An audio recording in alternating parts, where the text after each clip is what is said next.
I feel like a lot of people who demonize people who cut their parents off, it's like they think that people are cutting their parents off because they're like, I'm mad at you, mommy. I don't want to talk to you anymore. Like, are you serious? You know, something that really pisses me the fuck off is how narcissistic parents can create socially awkward kids, and I'm going to explain why. The thing is, narcissistic parents, or not even parents, just like any like adult that plays a major part in a kid's life, they can create kids with social problems because they don't model proper boundaries and they don't give the child the validation they need to develop their own sense of self. A lot of the time, a child's life when they have a narcissistic parent or caregiver is full of emotional abuse, possibly physical abuse, gaslighting, that's a major one, and a bunch of other just problematic behaviors that completely warp their sense of how relationships are supposed to work. These types of caregivers also heavily discourage, and by that I mean there will be hell to pay if the child even dares to have a boundary. And boundaries are yet another social skill that is necessary to have healthy relationships and to function in this world, especially as an adult. But what happens when you have a narcissistic parent is that you do not learn how relationships actually work, because what you're taught is other people's feelings come first at all times. The way to get along with people is to shut up and do what you're told. And I am always wrong. Or even if it's not the parent or caregiver that's doing the abusive behaviors directly. Another major issue that I've seen is when a kid is getting mistreated by someone else. Maybe it could be a kid at school, or it could be even another adult in the family, especially in the family. And the parents or caregivers don't step in to protect them. Or worse, they gaslight them into thinking that they're the problem. They invalidate the kid. They're like, well, maybe Aunt Jackie felt like you were rude. You know, you're not very friendly to Aunt Jackie either, so maybe that's why she's cold to you. Or, they probably didn't mean that. You're probably just being sensitive. Now listen, I'm not saying that we can't give kids reality checks. We can and should, because sometimes, nobody's always right. But if a child is getting mistreated and they come to you about it, and your response is invalidation, or you're still kikiing with adults that treat your child badly,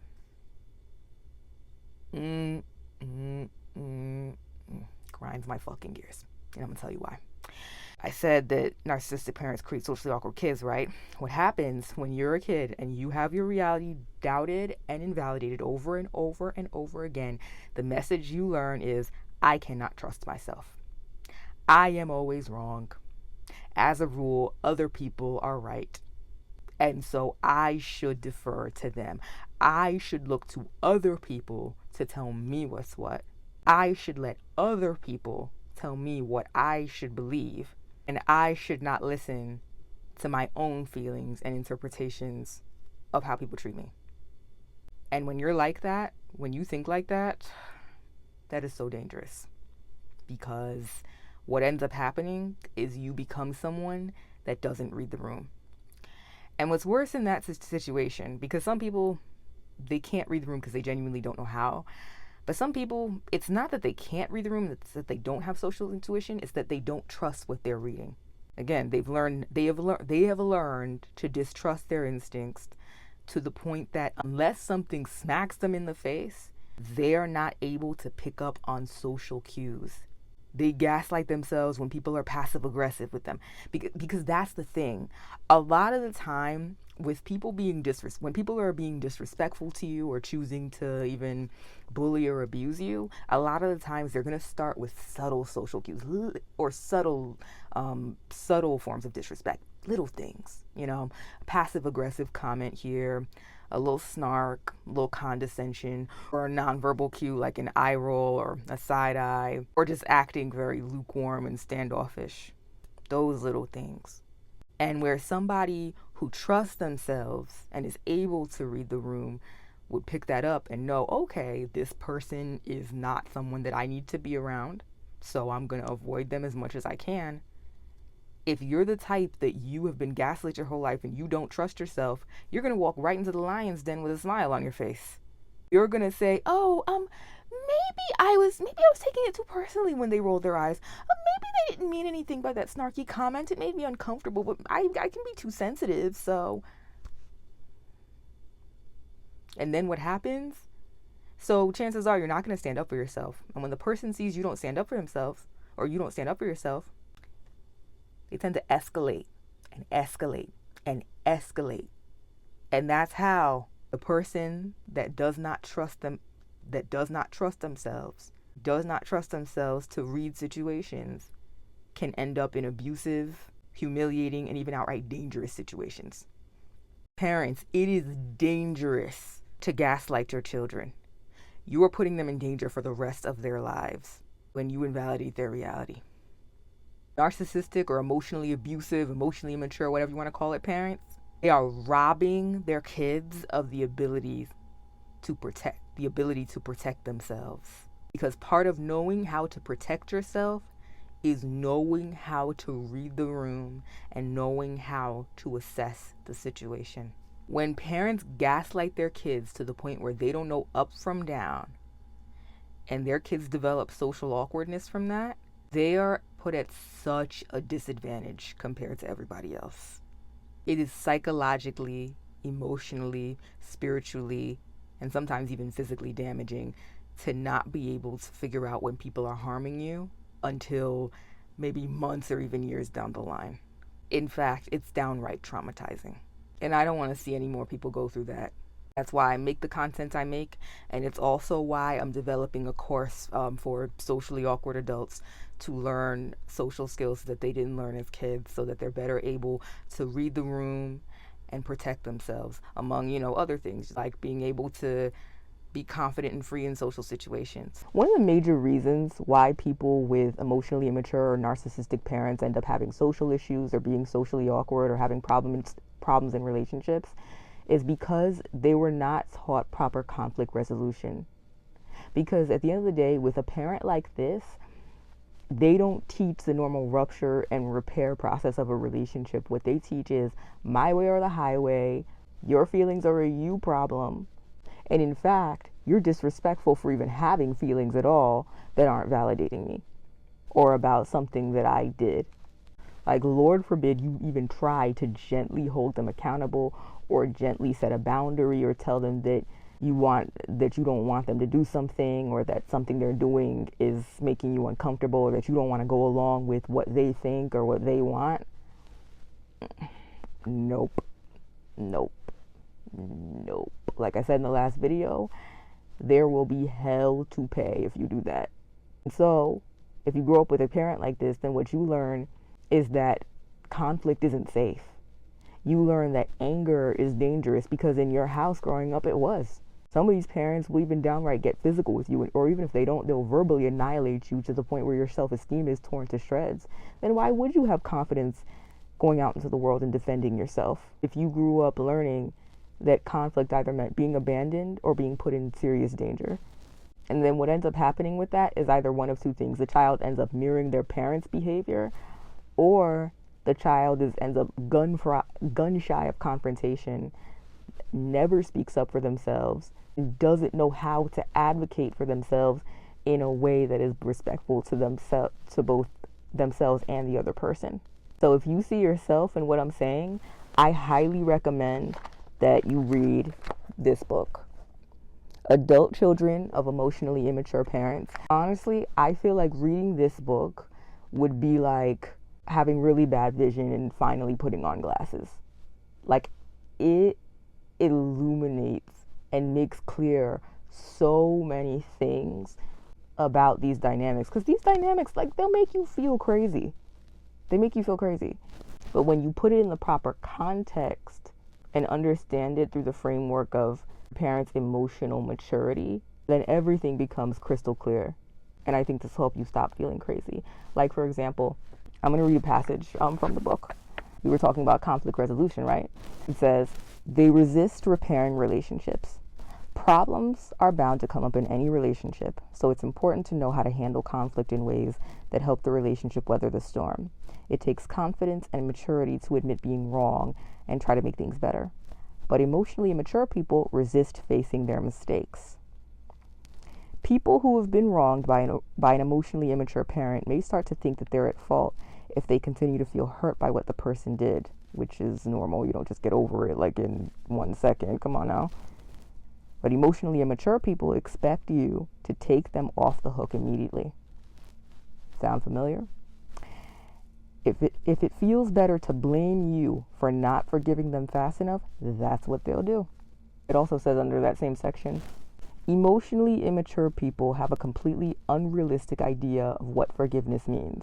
To them, forgiveness should make it like the rift never happened, as though a completely fresh start is possible. They have no awareness of the need for emotional processing or the amount of time it may take to rebuild trust after a major betrayal. Again, sound familiar? They hurt you, maybe even deeply. But if you bring it up, you're the problem. They don't want to hear it, and you should just get over it so that they can feel comfortable. So this is, again, another way that you are being taught to put your comfort last and other people's comfort first. As a child, you're supposed to learn how to properly emotionally regulate and how to properly navigate conflict with people, because conflict is a part of life. So if you're lacking conflict resolution skills, that's a major social skill that you're lacking as well. And that's just the honest truth. And it's their fault, okay? Understand that so that you can stop blaming yourself. It is still your responsibility to heal, but it's their fault you got this way. And it is 100% okay to say that. So again, highly recommend this. Honestly, I think this should be required reading for everybody. Because although the focus is on parents, this book will really give you insight into how emotionally immature people work in general. So especially if you have a history of attracting a lot of toxic relationships, friendships, whatever have you, this book will be so helpful. I can't even tell you how helpful this book will be. You weren't taught to bond. You were taught to comply. That is the sad but God honest truth. If you grew up with an emotionally abusive or narcissistic or emotionally immature parents, the kind that, had a my way or the highway attitude, the kind that if you confronted them about something even gently, it was going to turn into World War X because this is my house and I'm the parent and how dare you. No. You weren't taught how normal people behave. But the problem is that the parent is the blueprint for how the world behaves according to the child.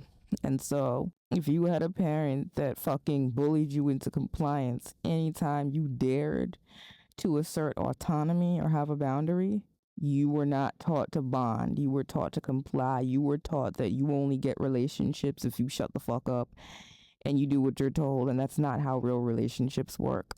It's just not. But you're not going to know that. You're not going to know that if you grow up in a house like that. You're just going to keep attracting narcissistic friends, narcissistic partners, maybe even narcissistic jobs, and just feel like there's a target on your back. Feel like it might as well be tattooed on your forehead, abuse me. But really what it is you're not cursed, you just weren't taught. You weren't taught. But which is why this book right here is a godsend. It'll be a godsend for you if you get your hands on it. Trust me. And I highly, highly encourage and recommend that you do. Because, like, for example, let me read you this passage. If there's anything emotionally immature people are keen on in relationships, it's role compliance. Roles simplify life and make decisions clear-cut. As parents, emotionally immature people need their children to play a proper role that includes respecting and obeying them. They often use platitudes to support the authority of their role as a parent because, like roles, platitudes oversimplify complex situations and make them easier to deal with. And then I'm going to read another paragraph that's right below that. Role entitlement is the attitude of demanding certain treatment because of your social role. When parents feel entitled, keyword entitled, to do what they want simply because they're in the role of parent, this is a form of role entitlement. They act as though being a parent exempts them from respecting boundaries or being considerate. Sound familiar? What was I just saying, right? I'm the parent, and where I think this is really insidious is that, like, it becomes a thing where you can only survive in your family. You can only have peace, quote unquote, if you fit a very strict and narrow role. And what that teaches you is that you have to be a certain way, that you can't be loved for who you are. You can only receive love if you are catering to other people. You see how this makes you a prime candidate for abusers? Because that's not a healthy dynamic at all. But while you're in the thick of it, you're not going to see that. Because under an emotionally immature parent's roof, your role is not to develop into a sovereign human being. Your role is to comply, which means you're not learning how to advocate for yourself. You're not learning how to set boundaries. You're not learning how to spot red flags. And when you do, you're shut down immediately. So that by the time you're an adult, you can barely tell up from down, let alone whether someone is toxic or not. I just don't think it's talked about enough how emotionally abusive parents or narcissistic parents, whatever you want to call it, hinder their kids' social development. It's just not. While they'll be convinced they're teaching you quote unquote respect, they're teaching you to be an abuse victim because that's what you were when you were a child. And if you don't unlearn these patterns, that's what you're in danger of being when you become an adult. And people are unalived by abusive partners every day. This is not a game. It's not a joke. And in fact, this is a major reason why I make the content I make and why I've started Audacious Day and teach social skills to adults. It literally is a life end matter. It is. So that's why I don't think it's an exaggeration to say that this is life-saving material. So if you're dealing with a parent like that and you're looking for answers, adult children of emotionally immature parents is something you need to check out. I'm warning you though, you might cry. You might. If you have trouble with social skills because your parents were narcissistic, emotionally immature, emotionally abusive, what have you, here's how you could fix it. First thing you're going to do, you need to strengthen your social intuition. Like I said in that last video, chances are it might not be that you don't have it. It's that you don't use it because you were trained not to. You're going to retrain yourself to. Because people with social intuition, they follow their own instincts. They don't let other people talk them into or out of feeling wary about somebody. They don't let people talk them out of their feelings if they feel like something is not right. It can be really easy to second guess yourself when you've been second guessed and invalidated your whole life.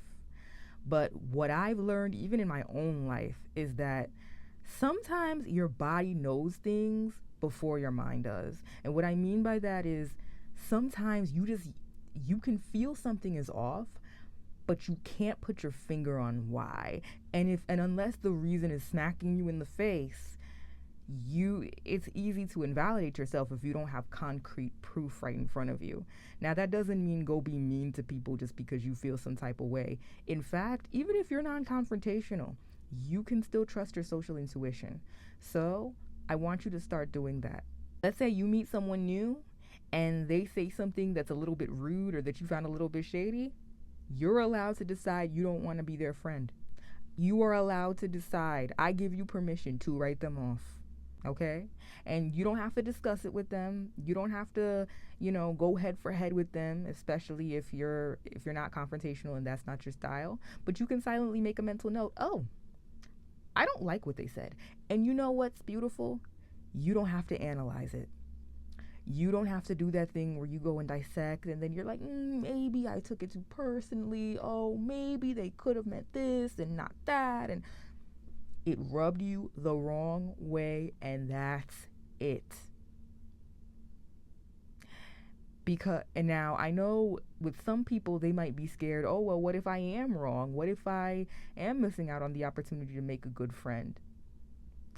Couple things. Number one, in this world, we have 8 billion people and counting. If you miss out on a friendship with one person, because, okay, let's say maybe you were wrong, even if you were.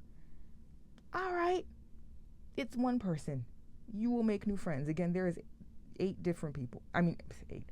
8 billion different people on this planet. Okay? You have to lose your fear of people not liking you. That's easier said than done. but it is. You have to not have a scarcity mentality when it comes to relationships.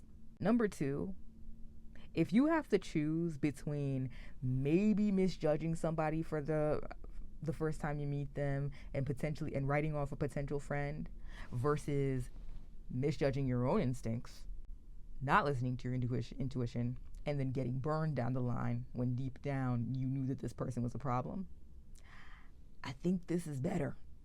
I speak from experience. I think this is better. That's the thing. We have to give our intuition way more credit. Because I can tell you personally, even for myself, I cannot recall a time where I met someone, I felt some type of way about them, and I was wrong. Every time I met somebody and I didn't like them at first, I always found out the reason why. Okay? But what we do is we second guess ourselves and we don't listen to our intuition, and we pay the price. Sometimes your body knows things before your mind can make sense of them, and that's okay. Trust your body.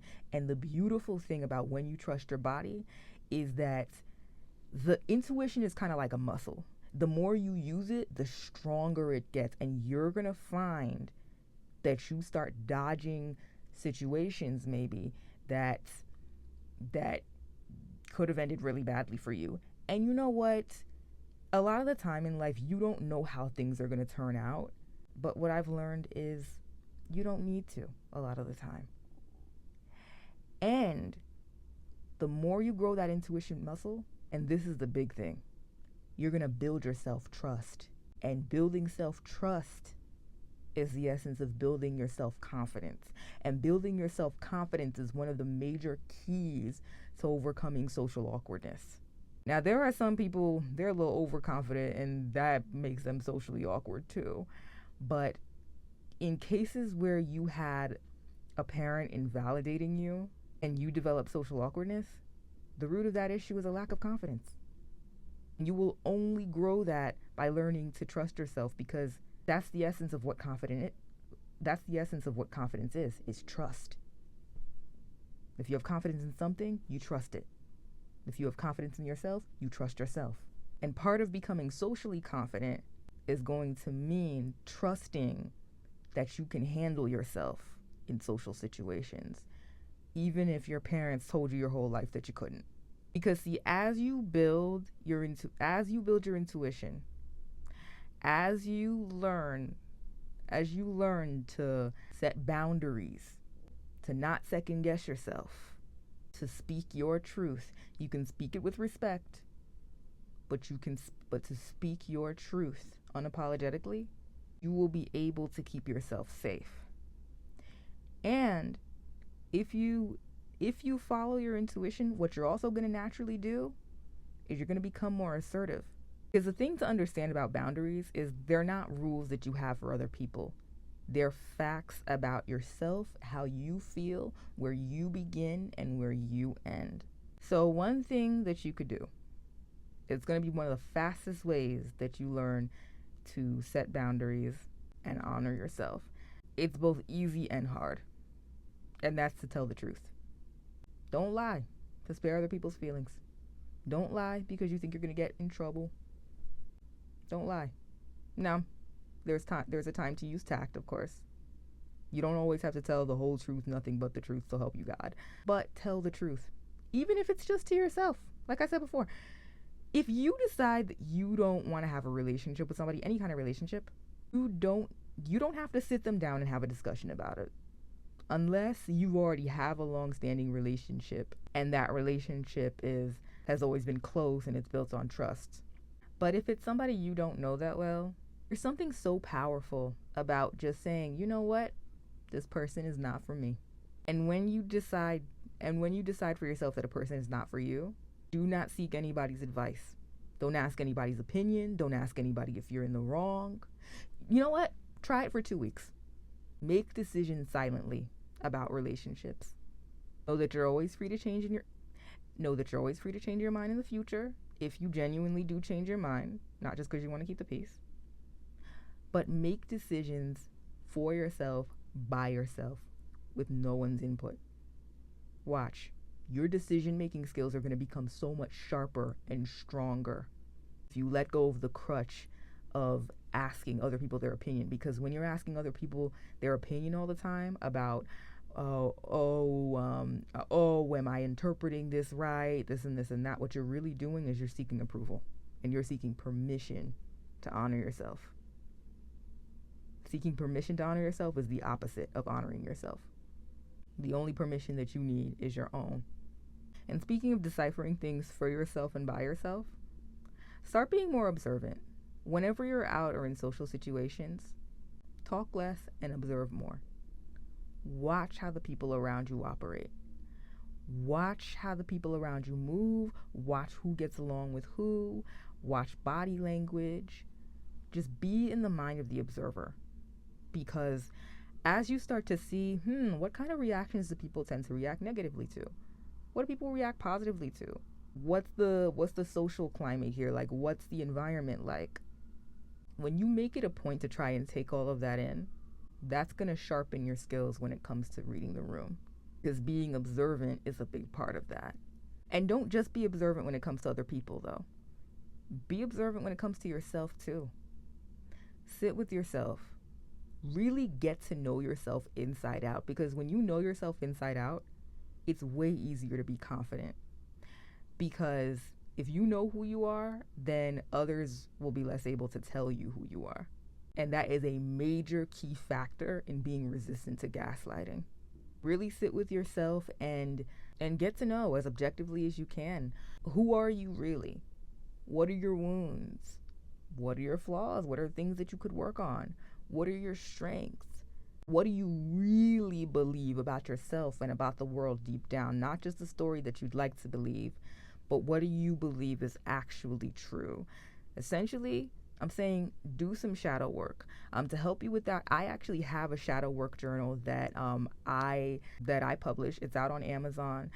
It's called Gut Punch, and there's a link in my bio if you want it. But it has 111 journal prompts. So if you do get it, you'll be with that journal for a while, and it goes deep. It goes deep. I actually created it for myself when I myself was on a self-discovery journey.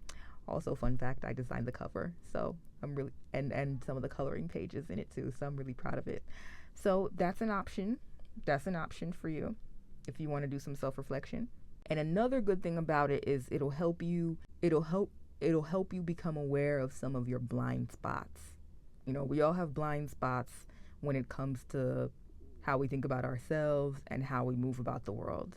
And those blind spots can cause us to have trouble in social situations too. So becoming aware of those is another key to leveling up socially. Because when you're aware of a problem, you can grow and change. If you're not aware of a problem, you're going to keep doing the same thing and not realizing what you're doing, but just wondering why you keep having the same bad result over and over again. We need to talk about loneliness and being a socially awkward adult.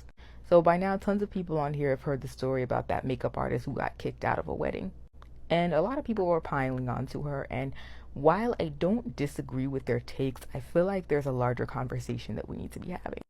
Now, I'm not going to speak on this woman's life. I don't know her. I don't know what her relationships looks like, except for obviously we do know that her boyfriend had cheated on her a couple of days prior to that event. But I have to say, her behavior and her lack of social awareness, that is something that often happens with people who are lonely in life. Especially people who grew up without a lot of friends or, who grew up not with underdeveloped social skills. When you're lonely in life, you tend to develop a rejection wound, which is basically like you have been rejected or felt rejected so many times that you feel like it's just destined to keep happening. It's like the emotional version of homelessness.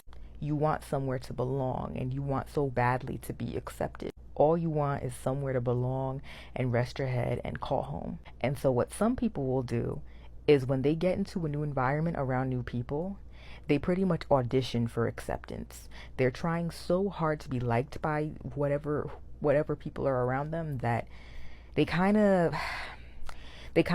go too far, they do too much, and they're trying to manufacture that closeness that they don't have. And again, I don't know this woman's life, but when I was watching those videos of this woman with the bridal party, and I watched all 3 of them, That's very much what it was giving. That's the vibe I was getting, because she was just very loud and very extra and rah, rah, rah, and look at me, and look at me, and look, do you like me, this, that. It was too much. And then even when she was recapping it, it was very much giving like, see, look, they liked me. You see, look, they liked me. I got kicked out. It was unfair. Look, they liked me. She was trying so hard, working really hard to prove to us that she was liked and accepted. It was sad, actually. And what's sad is when you're like that, when you're doing all that, when you know you don't have that kind of relationship, it pushes people away. You're trying to draw people closer to you. You're trying to be likable, but it has the opposite effect. You come across as very socially unaware and socially awkward. And I think one of the saddest things is that the world is not very forgiving of social awkwardness in adults. The world's more tolerant of it in teenagers. Like, that's why they call it the awkward stage. But by the time you're an adult, you're expected to get it together. And so when you're a socially awkward adult, you're met with disdain from a lot of people. That's why TikTok is going off on her. And yes, you're still responsible for the harm you cause, even if it's because of a lack of social awareness.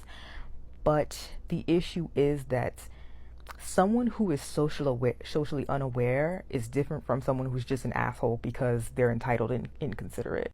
Because when you're socially unaware, you can't see yourself. And for you to be able to adjust, you have to be able to see yourself, and you have to be attuned to the other people in the room, and you have to be able to read their body language and understand how you're making them feel.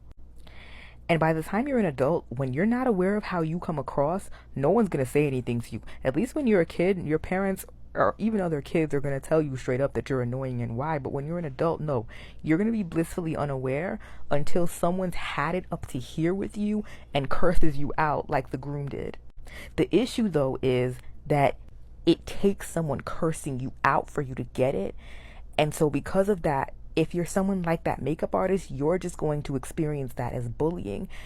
But you're not going to understand the bigger picture and how it's connected to all those events where you made other people uncomfortable and were blissfully unaware of that.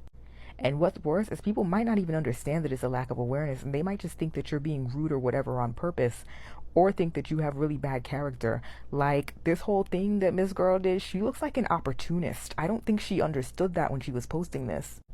And one of the reasons that we need close people in our lives is that we need people to tell us, you look bad right now. This is not a good look for you. Without that, you're just going to keep making mistakes in social situations. You're going to cross boundaries without realizing it. You're going to disrespect people without realizing that's what you're doing. You're going to be having trouble professionally, maybe even losing jobs. You're going to be losing friends. You're going to be not invited back places, and you're not even going to understand why. And then you're going to wind up being very lonely in life. And the only way to remedy that would be to find community and be with people. But the thing is, people are not going to want to deal with you. Even if people do know that it's social awkwardness, no one's going to want to take the time to explain social graces to you, or want to deal with you getting angry at them for pointing out what you did wrong, or, want to deal with hurting your feelings. It's a really sad catch-22. Not knowing how to read people is not just embarrassing, it's dangerous. It's dangerous to your psyche. It's dangerous to your soul. Because what happens when you don't know how to read people is you end up in a lot of humiliating situations. If those humiliating situations happen over and over and over, it's kind of like micro traumas. It's kind of like a death by 1,000 cuts thing that can really wreak havoc on your mental health if this sort of thing's been happening to you since you were a kid. I'll never forget when I was 10, I had this girl in my class, and she had this thing of like puffy stickers, and she lost one, and she started crying, and she went up to our teacher's desk in tears to tell her about it. Now, one important thing to know about this teacher was she really didn't like kids, and she was not a very nice teacher in general. Like, you know how every grade has that one teacher that the kids are afraid to get the next year? Yeah, this was that one. She liked me, but in general, she was not very nice. So yeah, keep that in mind when I say that the second that this girl came to her crying about her lost sticker, this teacher, I will never forget it. I still remember it to this day. She goes, "A sticker? You're crying over a sticker?" And then she bursts out laughing, and so does the entire class. Now, I'm not gonna lie. The way she said it, the way she said it still makes me laugh to this day. I will never laugh at a kid getting bullied or made fun of by a teacher. That's not right. But despite the fact that my teacher's voice was funny, her bullying that girl was not. And I can imagine that that's probably a core memory for her now. I'm not going to speak for her. I don't know her anymore. But I know it would be a core memory for me. And while I'm not going to blame her for the actions of a full grown adult, I feel like that is humiliation that could have been avoided had she understood how to read the room and how to gauge people. Because reading the room, when it comes down to it, it's not just about what other people think, it's about protecting yourself too. This is why it's so important for parents to teach their kids this from the jump and tell their kids when they're doing something that's not a good look. Tell their kids when they're doing something and that's not it's not going to be perceived well. Tell your kids how things are going to be perceived. Not because you're trying to appease people and fit into a mold, but because if the parents don't tell the kids, the world will, and the world is not going to be nice about it. And now you're going to have a memory, a humiliating memory of bullying etched into your mind for the rest of your life. Because had that girl in my class known how to assess situations and gauge people, she would have probably understood, like, I'm 10 years old. Yes, this sticker, I lost a sticker and it makes me sad, but kids will likely laugh at me if they find out that I'm crying because I lost a sticker. And this teacher has a really short fuse, is not very patient, and doesn't and isn't very nice. So the chances of her meeting me with compassion are pretty low. Because in the past I've seen her several times say hurtful things to other kids and even me and not care. So I'm going to keep my feelings about this private, because I'm sure if she knew all of that and if she understood that and she knew it was going to happen, she probably wouldn't have said anything, you know? And it's not to say that you should be embarrassed of your emotions or suppress your feelings, but it's vital for kids to learn from a young age how to be discerning about when and where to be vulnerable so that they can protect themselves from harm. And hurtful words are harmful. And what's worse is bullying stays with you a lot of the time and can create lasting trauma that can affect your social skills as an adult too. A lot of times kids who experience stuff like this a lot end up as adults who have extreme social anxiety and maybe avoid social situations and don't know how to act in social situations, and so they have trouble connecting with people and could even end up targets for bullying in adulthood too. It's sad. But yes, learning how to read the room is important, because having too many a sticker moments is damaging to your psyche. And yes, I just wanted to say it again because oh my god, I can't. I hope that girl in my class is doing okay though, because that was dead wrong what my teacher did. That was mad ugly. I don't give a damn what anyone says. I think that parents not letting their kids go out and socialize like a normal kid or teenager should constitute child neglect. I am so serious. It is neglectful. Because part of being a parent is preparing your child for the adult world, and that means teaching them social skills, letting them learn social graces. When you forbid your child from going out just because, you stop that process. You stop them from learning. Kids learn how to socialize from hanging out with other kids. Now, it obviously doesn't mean that you have to let them do whatever they want, go wherever they want. But there are parents out there that won't even let their kids go to kids' houses, go to their friends' houses, won't even let their kids go out to the mall or to a restaurant or whatever with their parents under the guise of being a strict, no-nonsense parent. But really, no. You're failing your kid. I said what I said. And the worst part about that tends to end up one of two ways. You end up either having a wild child who's a skilled liar, or you end up having an extremely sheltered child who is ill prepared to go out into the world when they become an adult. And honestly, the wild child actually fares better in a way. Now, yes, I mean, they could get themselves in serious trouble. That's a separate issue. But the kid that rebels and goes out with friends anyway, even if they have to lie, even if they have to change into a spare outfit when they come back home or whatever, they are getting that time as a kid and especially as a teenager to develop social skills. As a teenager, it's even more crucial because your social experiences that you have as a teenager, they form what you're going to be like socially as an adult. Your teenage years are the age where you learn how to navigate relationships, all types of relationships, how to act when you go out to a restaurant by yourself without your parents ordering for you, how to advocate for yourself when you're out into the world, how to ask a store associate for help if you need it. All that stuff. You have to learn that stuff. And of course, how to socialize and mingle with a group of people that you don't know.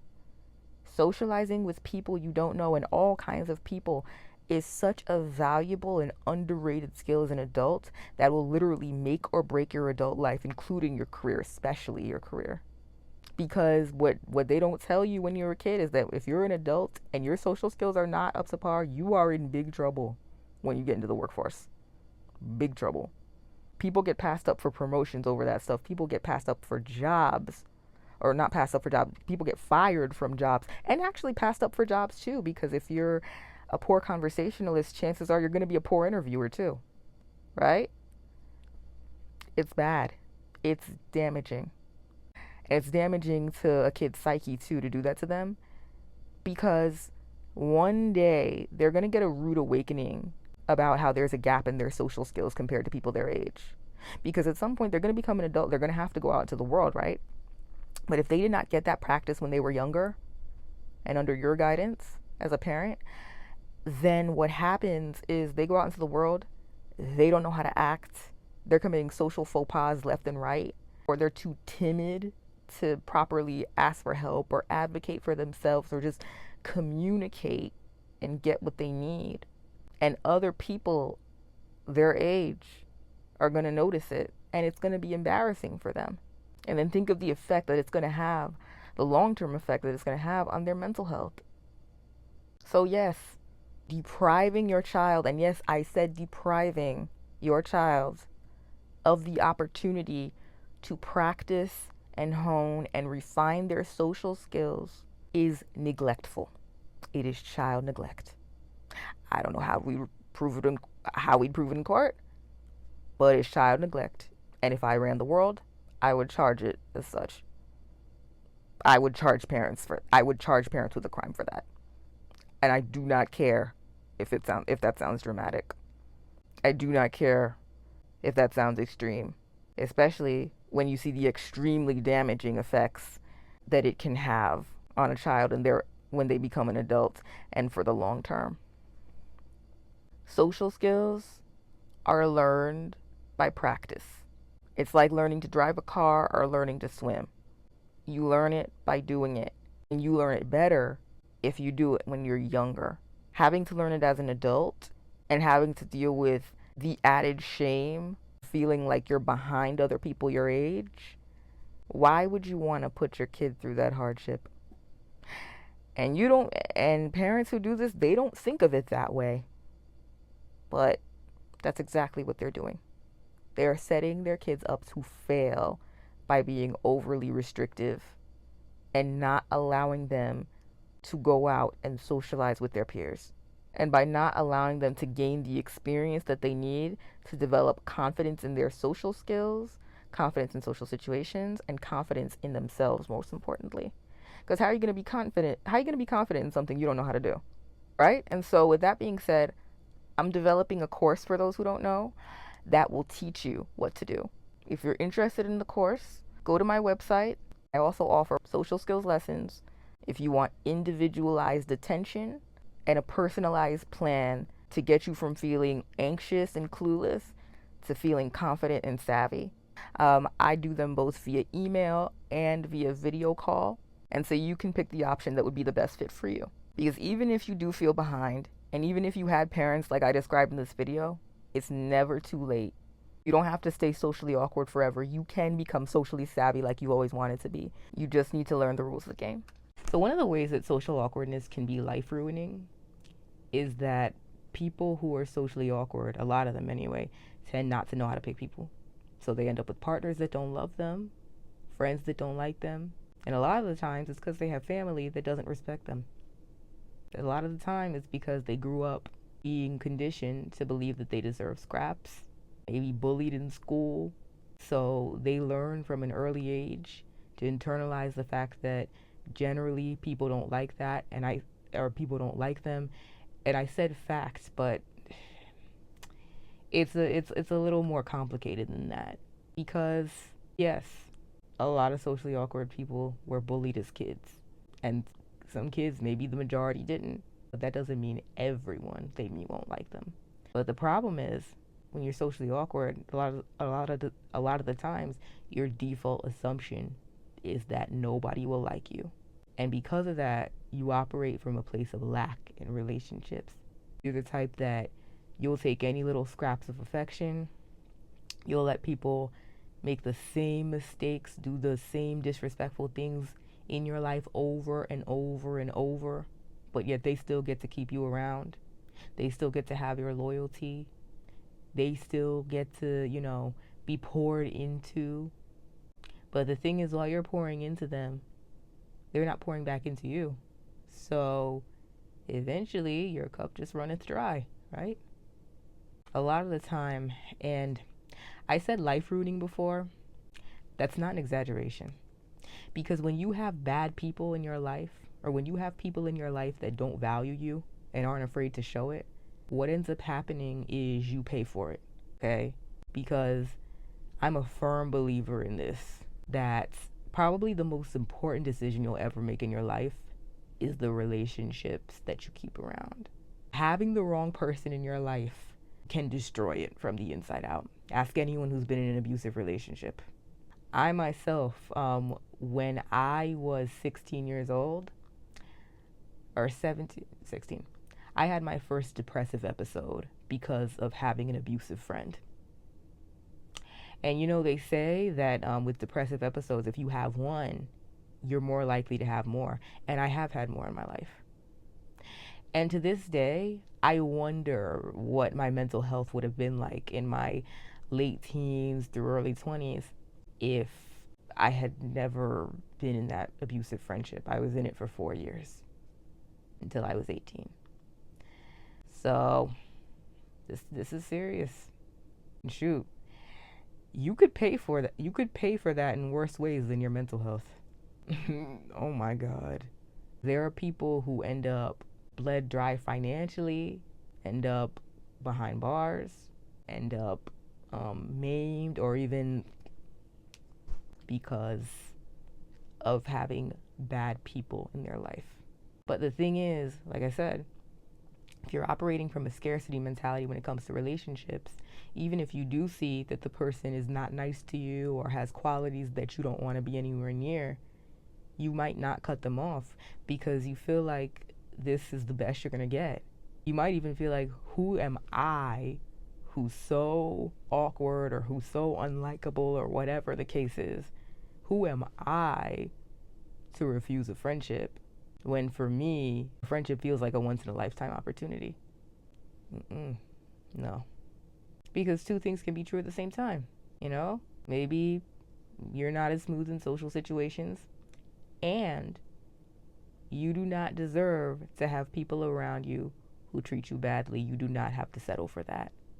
And if you are in that situation, it is not only your right, but it's your obligation to yourself to walk away. Walk away. And I'm not going to lie to you and tell you it's going to be easy. It's going to be hard. Because literally what happens when you're in a situation like that where someone's borderline or is flat out abusive towards you, and you can't walk away because you're attached, that's called a trauma bond. Your brain is hooked on them just like the brain on drugs. That's what it is. Because if you're in community with them and if you're in relationship with them, then chances are they're not a jerk all the time. And it's those few nice moments in between that keep you hooked. A lot of the times with situations like this, people are good in the beginning because everyone's on their best behavior in the beginning, but over time, sometimes people get comfortable and they show you who they are, And sometimes who they are is a person that does not respect you. And you have to accept that. As much as I wish that I could tell you it would be easy, snip, snip, done, sometimes it is. But a lot of the times, especially in the case of a trauma bond, you have to rip the Band-Aid off. You have to. And you have to deprogram yourself from thinking that you are only worth relationships where you're on the bottom, where you're treated like the bottom of the totem pole. Absolutely not. So I don't care what anyone says. I'm pro cutting parents off. I am. Now, to the comments that I'm responding to, I'm not necessarily saying, oh, you have to cut your parents off. I mean, at the end of the day, that is a personal choice that only you and you alone can make.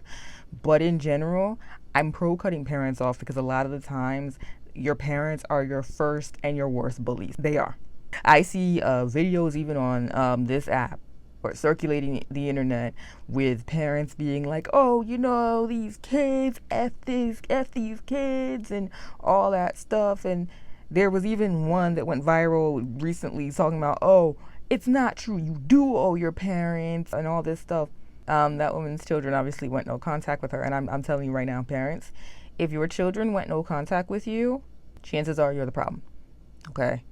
Because that's not a choice that you make lightly. That is not a choice that you make just because your parents said one thing that you didn't like. It's not. Because at the end of the day, no one is going to put themselves in a position of having no family supports, of having no bond with their primary caregiver, which is the most primal bond that we have as humans, over some little petty disagreement. No. Most of the time, this comes after years of emotional abuse, for some people even physical abuse, neglect, constant disrespect. Having somebody coming for your neck all the time, that kind of stress, people have heart attacks and strokes from that, even at young ages. Do not think that because somebody is in their 20s, their 30s, or even their 40s, that can't happen. It can, and it does. And the thing about that is you don't know when your body's going to reach its limit. You don't. And so this is why, if for no other reason alone, that is why you have the absolute right to protect yourself from abuse. Abuse is harmful to the body and to your psyche. Full stop. Full stop. I feel like a lot of people who demonize people who cut their parents off, it's like they think that people are cutting their parents off because they're like, I'm mad at you, mommy. I don't want to talk to you anymore. Like, are you serious? Come on, man. No. By the time the thought of cutting your parents off or going even low contact even crosses your mind, I promise you there has been years of mistreatment, permanent damage to the person's psyche and self-esteem, damage to their social development a lot of the time because they learned it at young ages that there's a decent chance that they'll be treated with disrespect at any given time or invalidated or have their emotional needs continuously unmet. No. And the worst part is, right, it's not like the child doesn't try, okay? Estrangement never comes out of the blue, ever. It's usually because the child has tried time and time again to communicate to the parent, you are hurting me, you are harming me, you are doing psychological damage to me, you have done psychological damage to me that has resulted in serious issues. Can you please stop? Can you please respect me? This is how I feel respected. This is how I feel disrespected. But the parent doesn't want to hear it because that would involve accountability. And accountability would involve admitting that the parent is wrong. And these emotionally immature parents, narcissistic, whatever you want to call them, they're not going to do that. No. They're not, half the time, they're not even going to entertain a conversation about your feelings because they feel entitled to treat their child however they want. And this is why when you as a child come to them and confront them even gently about things that they did wrong, it's World War X. No.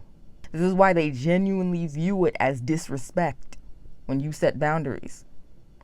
Because in their minds, whether they want to admit it or not, you are encroaching on their right to use you as a punching bag and to treat you any type of way. But you are not on this earth to be someone's punching bag. Absolutely not. Like I said, you have the right to protect yourself, and in fact, you owe it to yourself to protect yourself. If that doesn't include estrangement, that's fine. Because again, that's a personal decision, and that's one that once you make, you really can't come back from. I mean, I'm not going to say you can't come back. People have, of course, reunited with their parents. But I mean in the sense of like that is a severe change in both your life and your relationship. And it changes your relationship in ways that are going to stay with you, you know. But do not let anyone, even your parent, make you believe that you don't have the right to set boundaries. You can end the conversation if it's getting disrespectful and you've asked them to stop. You can walk away. I know it's a lot easier said than done. If you're in a situation where things could get violent, then of course it's going to be a little bit different for you. You have to be careful. Safety first. But to the extent that you can, minimize how much contact that you have with somebody who disrespects you, no matter who they are. Sometimes you have to tolerate people in doses, and sometimes those people are your parents, unfortunately. Try to put space between you, if that's what you need. Try to limit how much time you spend in the same room or on the phone. If things start getting tense and you don't feel safe confronting them and telling them to stop, leave the room. Make an excuse to leave the room if you have to. Like I said, safety first. But you are allowed to have boundaries. And if that boundary is no contact, I'm on your side. Hell, I'll even help you do it. I'm so serious. I have a service called the Text Whisperer. And what that is if you have a hard message that you need to send and you want someone to either tweak it, revise it, or even write the whole damn thing for you, I got you. I'm serious. I will help you cut your parents off, or cut your parents off if you want me to. The link's in my bio if you're interested. I also interpret messages that you're confused on the subtext or what they mean. Because as I said in this video, and as I've been saying in my other videos, parents like this, they gaslight you to the point where your social intuition can be underdeveloped because you've been invalidated and trained not to trust yourself so many times. So if you need someone to break down a confusing message, or even just validate you and let you know you're not crazy and you are reading it right, I've got you. Because at the end of the day, no one has the right to take away your sanity.